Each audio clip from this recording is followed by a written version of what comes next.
My name is Jessica. I've been married to my husband Adam for almost 10 years. I was feeling down because we had been struggling to have children.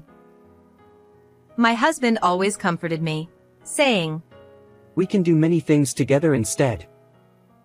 Even without children, let's enjoy our time together." We both loved traveling, so whenever we had time off, we would go to the beach.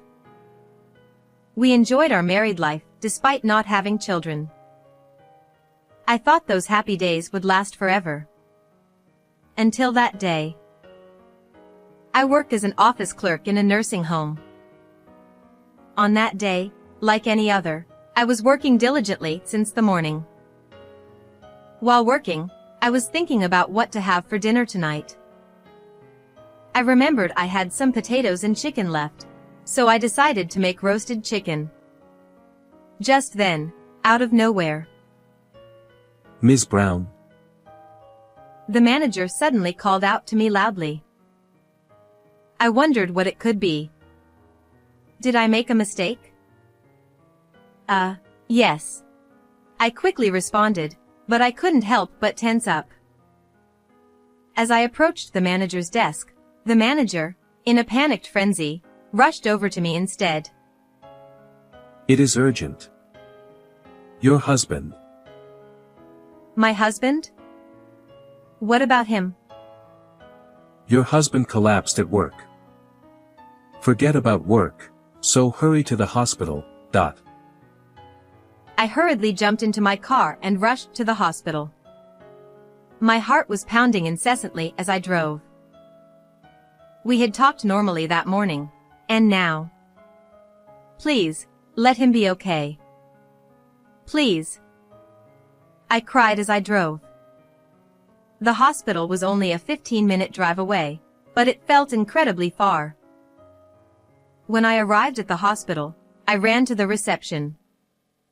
Then, I was guided to the designated treatment room. "Adam!" I screamed, but my voice never reached my husband. It was already too late. The treatment room was eerily quiet, with only the sound of medical instruments echoing.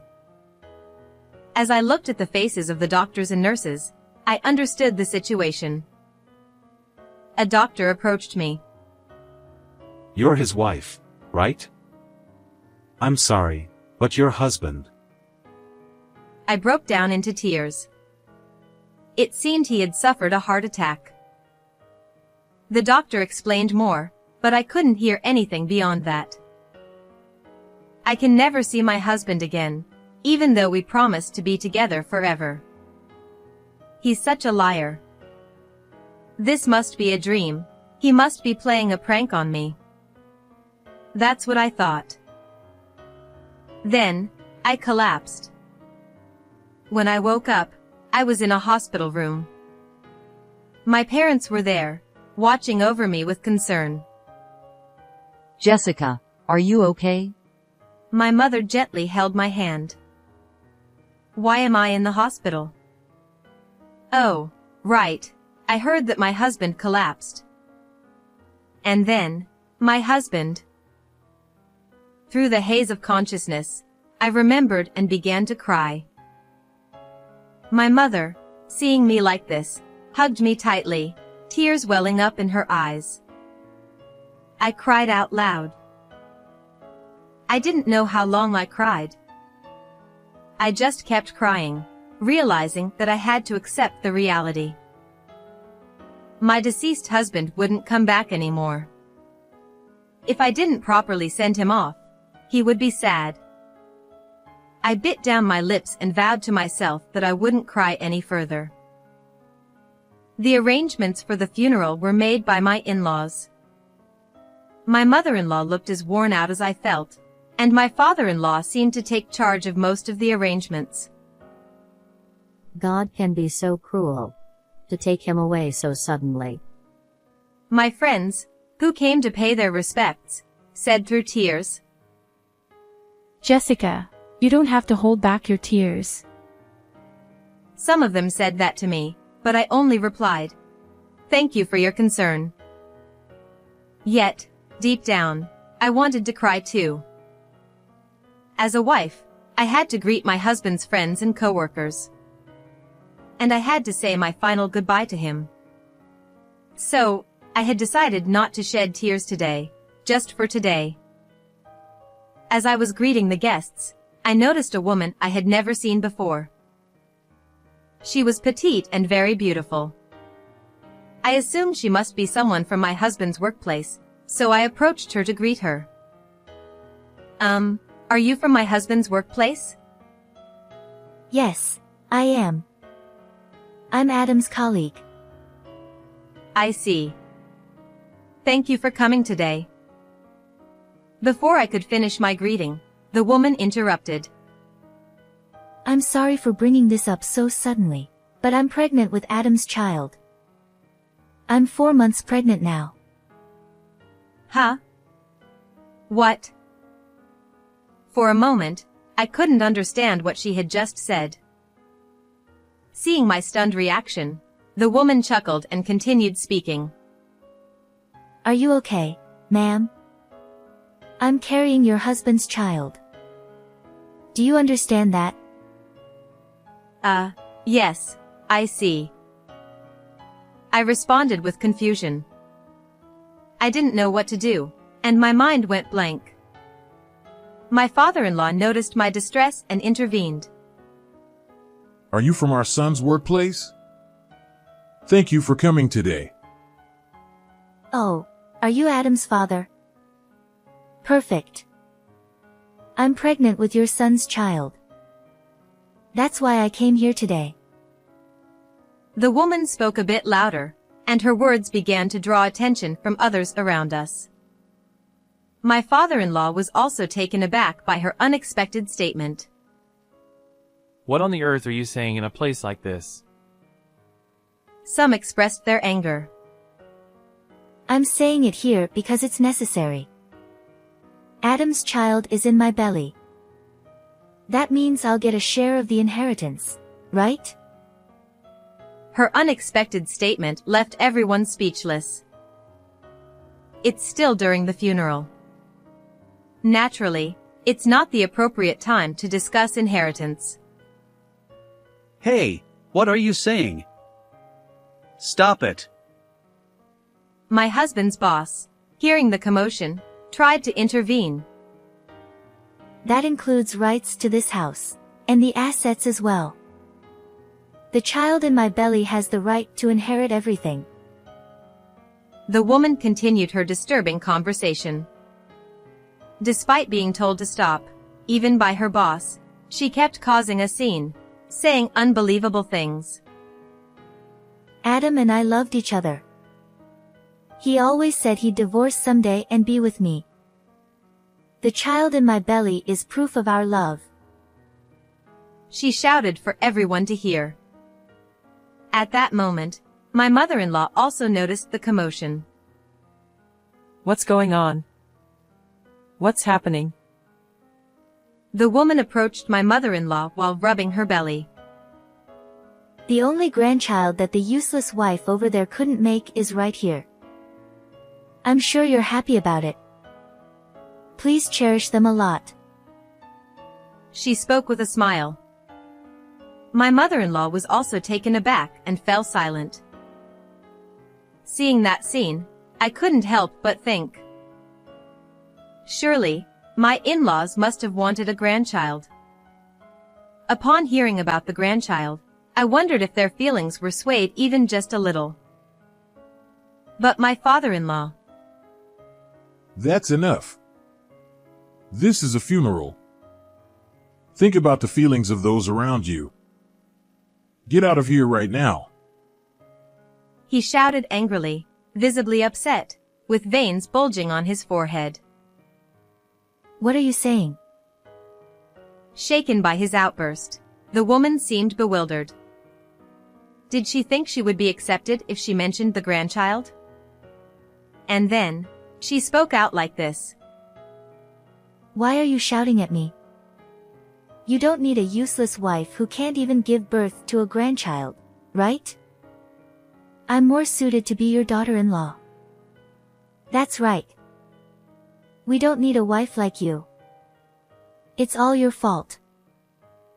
She tried to grab me, but people quickly intervened and restrained her. Stop it. I'm pregnant. Let go of me. Don't touch me. She protested loudly.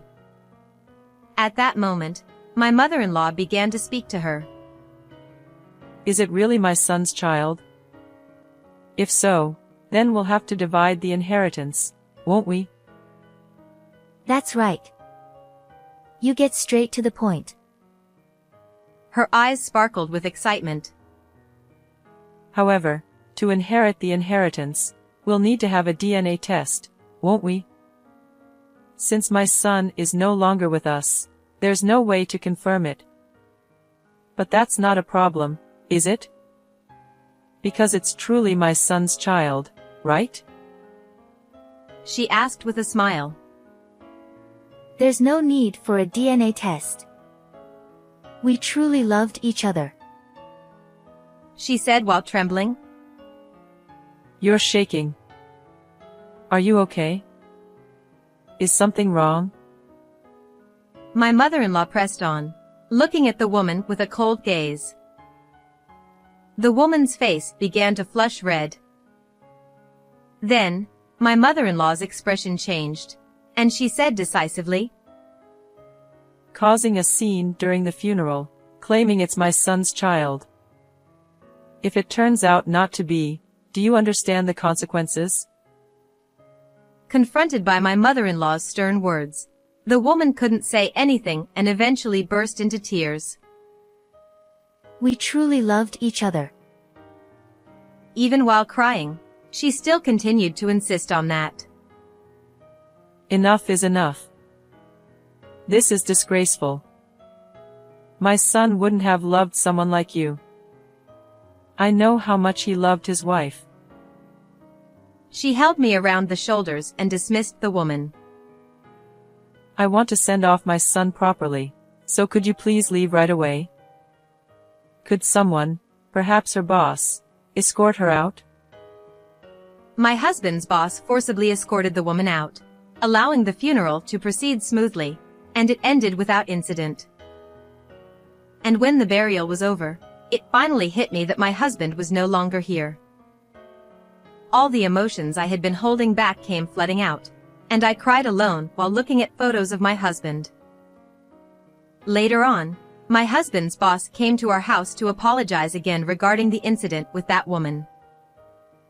According to him, she had one-sided feelings for my husband and relentlessly pursued him without worrying about anyone else.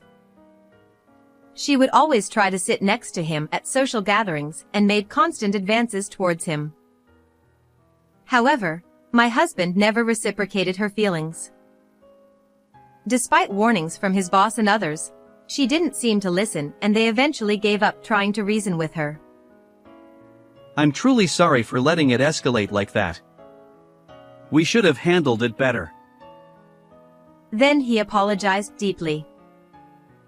However, the one to blame was not the company but that woman. I told him that we were seeking damages for defamation against her. It was an unforgivable act to disrupt the final farewell with my husband. His boss empathized with my feelings, and afterward, we reminisced about my husband. Adam always used to talk about you, you know. Even if he might not remember, when he got drunk, he'd always boast about his wonderful wife. You're truly a lucky woman to be so loved. He said with tears welling up in his eyes. Oh no, I'm the lucky one to have such an amazing husband. He's too good for someone like me. I replied, my voice trembling. This is what I heard from my mother-in-law later on, but it seems that the woman was really pregnant. However, it appears that the child was not my husband's, of course. She confessed to sleeping with various people and deliberately trying to get pregnant. She admitted that, out of spite for not being acknowledged by my husband, she thought causing a commotion by claiming the child was my husband's would surely lead to divorce. She doesn't know who the real father is. Everything came to light at the company, and she lost her job. She's currently unemployed and facing a damages claim from me, but it's her own fault. After his boss left, my mother-in-law came to me and shared a story. To be honest, there was only one time we mentioned wanting to see our grandchild. But Adam got angry at us. Don't you ever tell Jessica about that. If you do, I'll cut off ties with you as my parents. Even if we can't have children, as long as Jessica is with me, I am happy. That's what he said, and they apparently came to believe that as long as their son was happy, that was all that mattered. My mother-in-law continued her story. At that moment, I believed that he truly loved you, Jessica. Because of that, she could assert confidently that he had never cheated. I truly love you too, Jessica. I think of you as my real daughter. So, you're still young, and I want you to remarry and be happy. She said that to me, but I shook my head with a smile. I only have one husband. My mother-in-law burst into tears. I hugged her, and we both cried together. It's been several years since then, but I still think about my husband. I still wonder why he left me alone.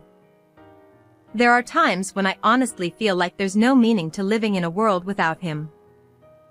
But I have to keep living. My husband, who was an only child, is no longer with us, and I'm sure my in-laws are feeling lonely. I wanted to repay my parents-in-law in place of my husband. Today is the 40th anniversary of their marriage. I decided to surprise them with a cake. I also gave them a trip as a present, hoping they would enjoy it together. My in-laws were very delighted. Then, I thanked them for giving birth to my husband.